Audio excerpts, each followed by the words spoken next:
যারা অরিজিনাল বন মোরগ খুঁজছেন এই ভিডিওটা শুধু তাদের জন্য। এই যে ফাঁদ সহ আপনারা তো শুধু বন মোরগ খোঁজেন, কিন্তু আপনার বন মোরগের মতো মোরগ যদি শিকারি না হয় তাহলে ওই মোরগের দাম থাকে না। এই যে এখানে ফাঁদ সহ মোরগ,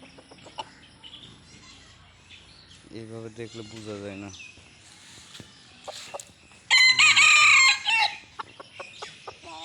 একটা মোরগ 14-15 হাজার টাকা বিক্রি হয়, শুধু ফাঁদ ছাড়াই। ফাঁদ অর্ডারে নিতে হইলে এটা আলাদা বিষয়, ঝুটি নাই।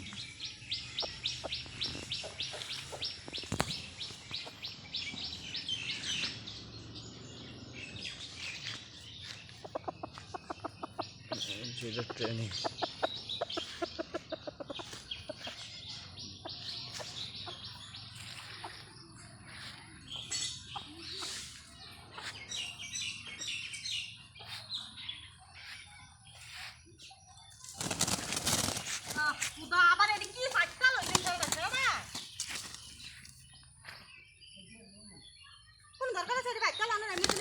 আগে যুদ্ধ বাজলো, এটার ভিতরে এটা চিনাইতে